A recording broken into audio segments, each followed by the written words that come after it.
Homeopathy বলতে doctor Simon হানিম্যানের হোমিওপ্যাথিকে বোঝানো হয়েছে একটা কথা, অথচ ফার্মাকোপিয়া কিন্তু হানিম্যানের হোমিওপ্যাথি আলোকে হয় নাই।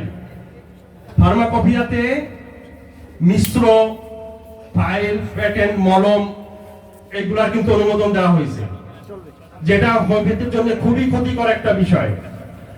অতএব আমরা আশা করব যে পূর্ণাঙ্গ কাউন্সিল এবং বিধি প্রবিধি যখন হবে, তখন যারা বর্তমান কর্ণধার আছেন তারা যেন এই বিষয়টাকে খেয়াল রাখেন।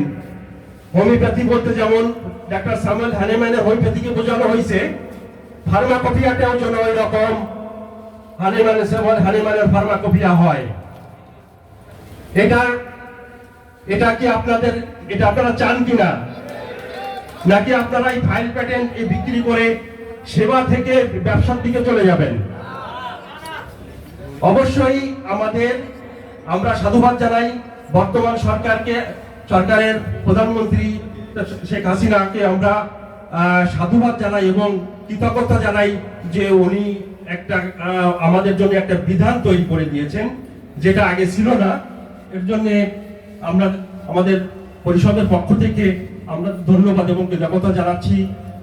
পাশাপাশি যারা এখন কর্ণধার আছেন তাদের উচিত এখন কিন্তু সব বিষয়গুলা হোমিওপ্যাথির জন্য সেবামূলক যে বিষয়গুলো প্রকৃত হোমিওপ্যাথি যেটা বোঝায় সেইগুলা নিয়ে সেভাবে প্রবিধি প্রণয়ন করা।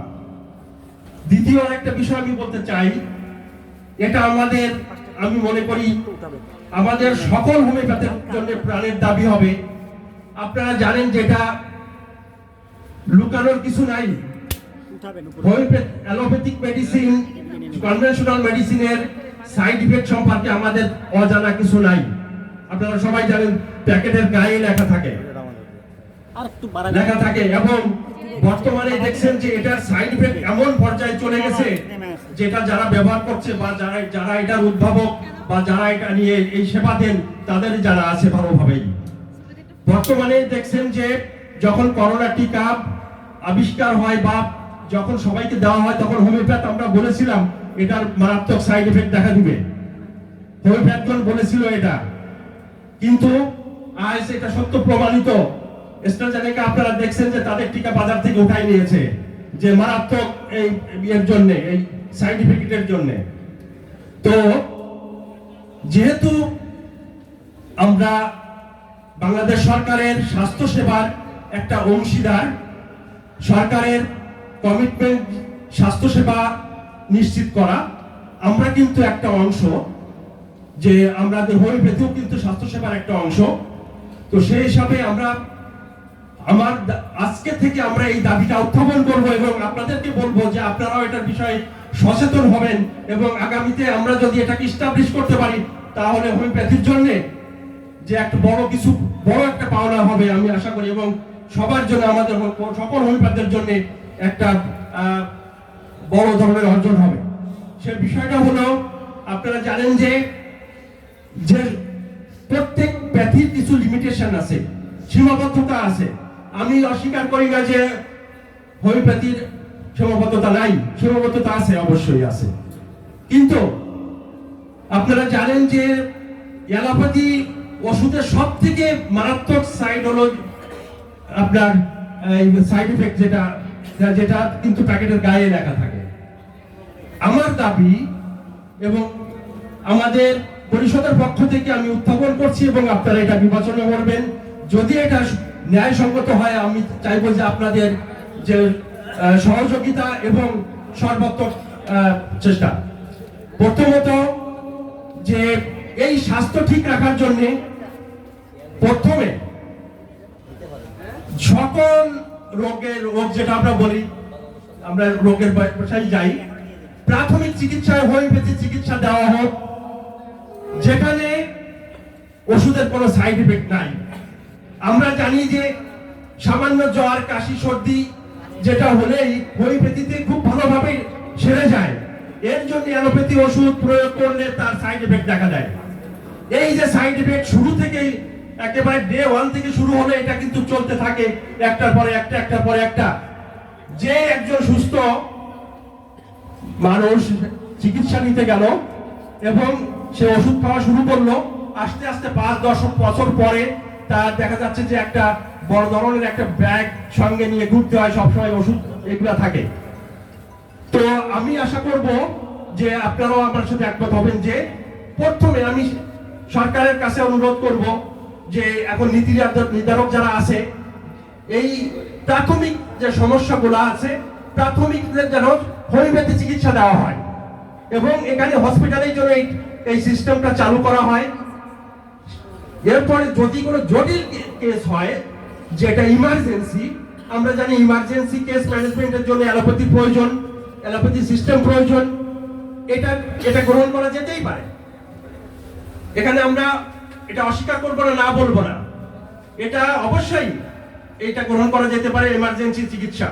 কিন্তু যেটা সামান্য জ্বর সর্দি কাশি যেটা নিয়ে ভালো হয়ে যায়, এইগুলায় এই সমস্ত মেডিসিন যেগুলার মারাত্মক সাইড ইফেক্ট, এইগুলা খেয়ে তারা যে দিন দিন স্বাস্থ্যের অবনতি হচ্ছে এবং বাংলাদেশ সরকারের তো এটা এই যে স্বাস্থ্য সেবা নিশ্চিত করতে হিমশিম খেতে হচ্ছে।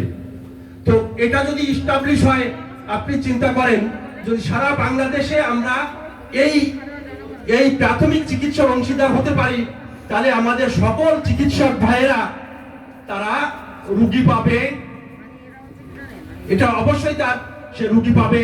আমাদের কিন্তু একটা কর্মসংস্থান বা প্রত্যেকের জন্য একটা কর্মসংস্থান এবং একটা আমাদের যে রুজি, এটা একটা ব্যবস্থা কিন্তু হয়ে যাবে সরকারের পক্ষ থেকে। তো এইটার আমি চাই যে আপনারা এই দাবিটা আমরা আজ থেকে উত্থাপন করলাম এবং এটা আমরা কন্টিনিউ সরকারের কাছে আমরা করে যাব। আমাদের এই প্রাথমিক চিকিৎসার এই ভার আমরা নিতে চাই, যেটার কোনো সাইড ইফেক্ট নাই, যেটার কোনো পার্শ্ব প্রতিক্রিয়া নাই, স্বাস্থ্যসেবার মারাত্মক ক্ষতি হবে না। আশা করি যে এটার স্বাস্থ্যসেবা সরকারের কন্ট্রোলে থাকবে। সেখানে যেখানে হোমিওপ্যাথি সেখানে হোমিওপ্যাথি, যেখানে অ্যালোপ্যাথি সেখানে অ্যালোপ্যাথি চিকিৎসা দেওয়া হোক। এই বিষয়টার যদি সরকার গ্রহণ করেন, তাহলে আমরা কি সেই এখানে যারা উপস্থিত আছে, আমরা কি সেই সেবাটা দিতে সক্ষম? মনে হয় না। আমাদের অনেক আরো জানতে হবে, শিখতে হবে। আপনারা জানেন যে অ্যালোপ্যাথি যেখানে শেষ, হোমিওপ্যাথি সেখান থেকে শুরু। ডাক্তার স্যামুয়েল হ্যানিম্যান কে ছিলেন, উনি এমডি ডিগ্রিধারী অ্যালোপ্যাথি চিকিৎসক ছিলেন, সেখান থেকে উনি হোমিওপ্যাথি আবিষ্কার করেছেন, এটা আমাদের সবাই জানা। এজন্য আমরা তো তার অনুসারী, তাহলে কেন আমরা একজন অ্যালোপ্যাথি চিকিৎসককে ফেস করতে ভয় পাই? সেখানে আমি তো আরো বেশি জানবো, আমি তো তাকে শিখাবো, আমি তাকে দর্শন শিখাবো, তাই না? তো আমি তাকে ফিলোসফি শিখাবো, তাকে আমরা সাইকোলজি শিখাবো, যে যারা যেটা জানে না আমরা সেটা জানি, এবং ওই বিদ্যাটা আমাদেরকে আগে শিখতে হবে, ওনারা যেটা জানেন। তো সেখানে তো আমাদের হীনমন্যতার কিছু নাই। আমরা যেন একজন এভাবে নিজেকে যোগ্য করে গড়ে তুলি এবং আজকের থেকে সবাই সমস্যারে সরকারের কাছে দাবি তুলি যে আমরা প্রাথমিকভাবে যে চিকিৎসাটা এটা হোমিওপ্যাথি দ্বারা হবে, তাহলে স্বাস্থ্য, এই যে বর্তমান স্বাস্থ্যের যে অবনতি, এটা থেকে আমরা অনেকটা বের হয়ে আসতে পারবো এবং আমরা হোমিওপ্যাথগণ স্বাস্থ্য সেবার একজন অংশীদার হয়ে আমরা সরকারের স্বাস্থ্য সেবায় অংশগ্রহণ করব, স্বাস্থ্য সেবায় আমরা অবদান রাখবো। আপনারা কি এটার সঙ্গে একমত? ধন্যবাদ সবাইকে। তো আমাদের অনেক বক্তা আছে, আশা করি আপনারা অনেক কিছু জানতে পারবেন। আমাদের দ্বিতীয় অধিবেশনে সেমিনার আছে, আশা করি আপনারা সেমিনার থেকে অনেক কিছু জানতে পারবেন। তো সবাইকে ধন্যবাদ জানিয়ে এবং আমাদের আয়োজনে যদি কোনো ত্রুটি থেকে থাকে, আপনারা নিজ মনে ক্ষমা করে আমাদেরকে এই অনুষ্ঠানকে সফল করার জন্য সহযোগিতা করবেন। সবাইকে আমি শেষে আবারও কৃতজ্ঞতা জানিয়ে শেষ করছি। সবাই ভালো থাকবেন, সুস্থ থাকবেন। আসসালামু আলাইকুম ওয়া রাহমাতুল্লাহ। ধন্যবাদ ডাক্তার মোহাম্মদ নজরুল ইসলাম খান, অত্যন্ত